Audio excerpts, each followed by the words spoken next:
pandemic has turned school into a virtual experience for millions of kids, but cyberbullying is still happening, and not just among teenagers. Nancy Chen explains how to keep your kids safe while they're online and what to look out for.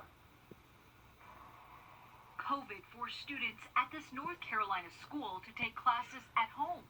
Sheila White says that's when remote learning became a lesson in cyberbullying for her son, Jalen. Once he started logging into Zoom for his classes, we started to receive messages. Someone apparently hacked the sixth grader's computer and sent messages like, "I will find and kill Jalen." He can't understand why somebody would want to bully him, and he really doesn't understand why somebody would want to kill him. New research finds more than 14% of tweens 9 to 12 years old have experienced cyberbullying. It affected their feelings about themselves. It affected their friendships. Professor Justin Patchen with the Cyberbullying Research Center says it's not clear if online bullying is increasing now that kids are spending more time on devices. But another study did find a 70% increase in hate speech when the pandemic started between teenagers during online chats. The vast majority of kids who are cyberbullied are also being bullied at school. Patchen says it's important to make sure kids can protect themselves. Work with them to understand the tools that the app or the game or the site have to kind of thwart online abuse. So do they know how to block somebody? Do they know how to report somebody? He says it's also important for kids to feel comfortable enough to talk to their parents about cyberbullying when they experience it. Nancy Chen, CBS News, New York. And that's the thing, unfortunately, a lot of kids don't open up about it, so they have to carry that weight around with them all the time. Oh, man, I know parents out there everywhere. These stories are just so frustrating. It's like, why? Why? Okay, Anthony, outside, let's talk about nicer things. The temperature is looking pretty nice. Yeah, nicer weather. Artists at home, which communities are more at risk and why? But first up this evening, 2 days after Election Day, and Georgia is still counting ballots along with some other states as the whole nation watches. We are right in the thick of it. In the latest update from the Secretary of State's office, there are still more than 36,000 outstanding ballots. But all eyes are on Georgia right now. And as we know, it is a tight and important race for president here in the Peach State. You can see at latest count, President Trump and Joe Biden neck and neck right there, with Trump at 2,439,678 votes. So you can see less than 9,000 votes separating the two right now. Doesn't get much closer than that kind of result. In Richmond County, we're told all votes cast on Election Day have been counted now, but there's still nearly 300 provisional and military ballots to count. A lot of questions this year about possible voter fraud and why the process is taking so long. Our Sydney Heiberger went to find out the answers. A Chatham County lawsuit filed on behalf of President Trump alleging 53 ballots cast after the voting deadline were mixed in with valid ballots. I don't completely understand their allegations. I think they're mistaken. That lawsuit was later dismissed by a Superior Court judge, reasons unknown. But Richmond County Elections Director Lynn Bailey says Augusta's election team takes special precautions to ensure no ballots cast after the deadline are accidentally counted. We only have on the premises there in the building the ballots that we are going to count.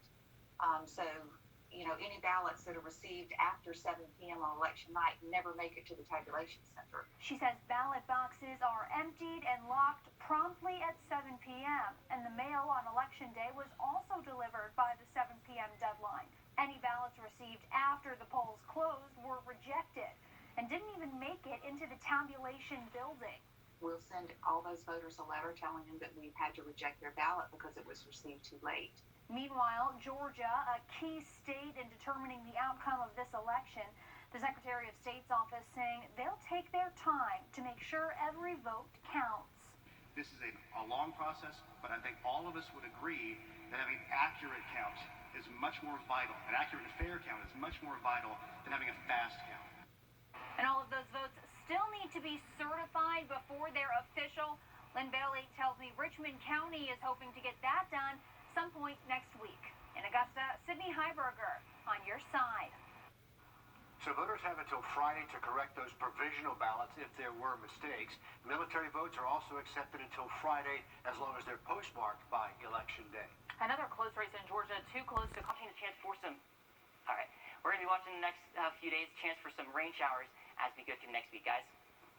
Anthony, thanks a lot. Each dot on this map is a story, a life cut shorter than it should have been. And tonight, the I-Team investigates where COVID-19 is hitting hardest here at home. I combed through every Richmond County death record from January to November and found some local communities are seeing more pandemic deaths than others.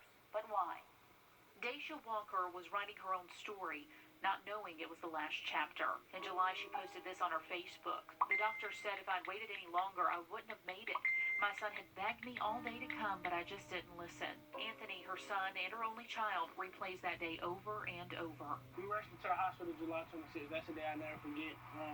But I think it was like 2 weeks prior to that. And, when she started, feeling short of breath and all the symptoms started kicking in, she just isolated herself from everybody. In her own words from her hospital bed, I don't even remember getting here.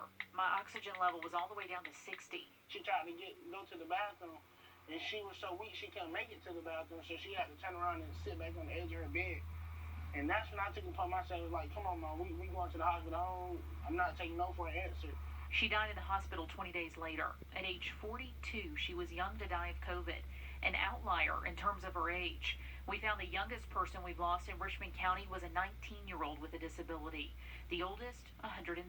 But as you can see locally, your risk goes way up in your 60s. Statistics here at home that match up with the national picture. Our I-Team broke down COVID deaths by zip code and found the most are happening in 30906, or South Augusta, 48 total. I combed through more than 1,700 death records and found multiple local hotspots with increased deaths and confirmed a lot of activity near where Daisha lived, a South Augusta address. She really didn't do anything.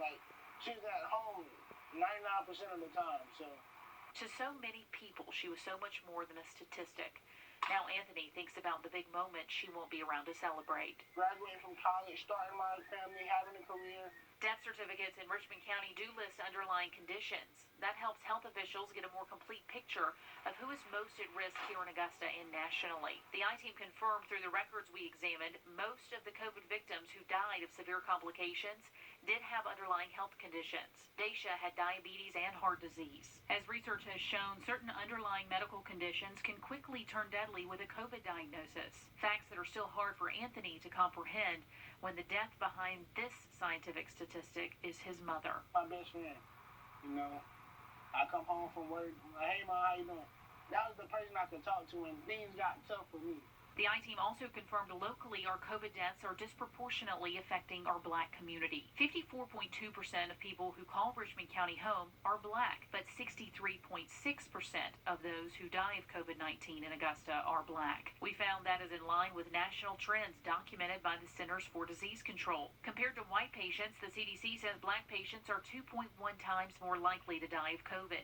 Hispanic patients are 1.1 times more likely. Black patients are also 4.7 times more likely to be hospitalized with severe COVID complications. Nationally, one school of thought is these minority populations are more likely to be essential workers and unable to work from home. The I-Team found that was not the case with Daisha. The bank worker was sent home with pay in March.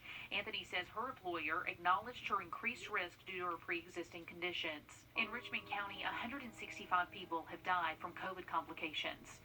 A pandemic hitting us all, our friends, family, and our neighbors like Daisha. So many people out here could be asymptomatic and, not knowing the fact that they have it, and they could be spreading it. Just, people, this is not a joke. I think some take it for granted. Some of the last words his mom would write. I love you, son. This thing is real. I just want to get better. And we talk about these numbers so frequently, and it's easy to get kind of numb and lost to the numbers, but when I was going through this map and thinking of every single dot, it really does hit you. But if you would like to go on our website, wrdw.com, this hotspot map is interactive. You can click on each spot. You can go drill down to the street level to find those clusters. A lot of them we found in South Augusta. But go online, wrdw.com, and take a look for yourself. Laura, thank you for that. Now, so if you're looking for free COVID testing in the area, USC Aiken is bringing you another option. They partnered up with DHEC to open this brand new testing site. It's going to be open 6 days a week, Wednesday through Monday, and no insurance card is needed. Just bring your ID. Testing starts tomorrow. To find out more, head to the website, wrdw.com. New at 6 o'clock, a man from Texas sentenced to more than 4 years in prison for a healthcare scam here at home. Today, Patrick Ciotto pled guilty in federal court to 1 count of conspiracy. He's tied to those fake DNA tests that were given out in Burke County over the summer. Prosecutors say he targeted low-income and elderly people, racking up more than $30,000 in fraudulent claims. The Burke County Sheriff's Office and the Augusta District Attorney both helped out with that investigation. November is National Adoption Month, near and dear to my heart. I'm adopted, and because of the pandemic, social services says fewer kids are finding their forever homes. Adoption numbers in South Carolina, the lowest we've seen in 5 years. Our Wrdw introduces us to one couple in Aiken who says their blended family is their biggest blessing.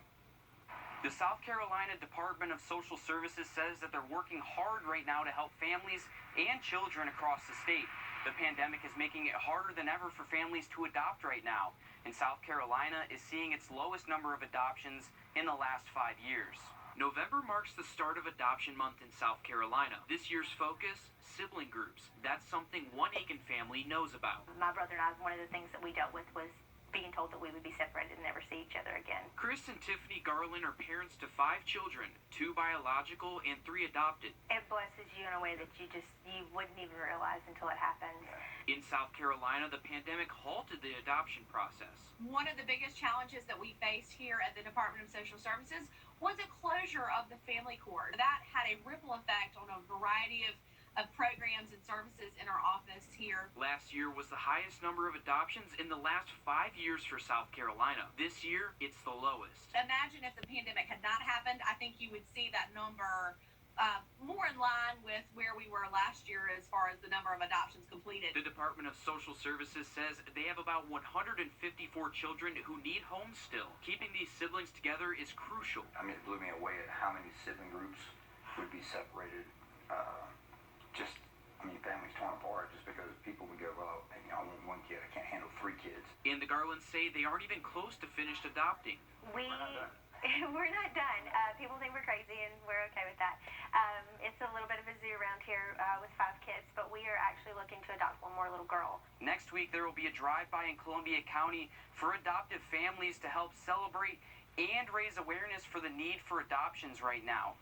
Reporting in Aiken County, Wrdw, on your side.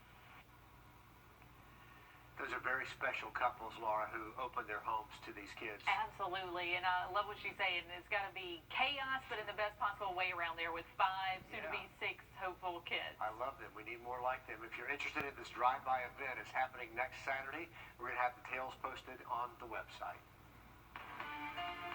All right, bye this week. We are just days away from the start of another Masters Week, but this one will be unlike any other. That is for sure. No patrons, but that doesn't mean Augusta isn't getting ready to welcome a good number of guests. Brady Tratnell is live outside the Augusta National with what we can expect. Brady? Yeah, guys, Washington Road is usually always busy this time of night, as I'm sure you know. But next week at around this time, the tournament will be ending each night. And Augusta Traffic Engineering says they're prepping for a busy week, even with no patrons. Things are starting to change around Augusta National. The media lots are filling up with TV trucks, and even the billboards are getting a makeover. We always spruce up this time of the year, and we are sprucing up a little bit extra for the Masters. Henry Shear owns T-Bones, a usual patron favorite. He is expecting some business from the past. We've gotten calls from some of our regular customers that have been coming for the last 30 years. Sure, the crowds won't be anywhere near the same, but T-Bones is hoping the tournament ending much earlier each day will give them a boost. We definitely think that the dinner crowd will be earlier, and we think it will be a little bit better. But the tournament ending early each day will be a different story for traffic. A lot of people will be leaving about the same time as everyone's going home, so we are expecting Washington Road to be very busy. John Usry with Richmond County Traffic Engineering says they're putting in place their Masters Light traffic plan. They're expecting several thousand people in and out of Augusta National each day. You'll see additional signage. You'll see those big changeable message boards. Expect to see some traffic cones too, and a police officer at a new roundabout on Berkman's Road. Expect some delays, expect traffic to be heavier, and just be patient. Augusta Traffic Engineering says the morning commute should be pretty normal each day because most people who have to be in there for the tournament have to get there really early. Yeah, these are shorter days. It'll be interesting to see, and I know golf fans around the world are happy that the Masters is back in Augusta.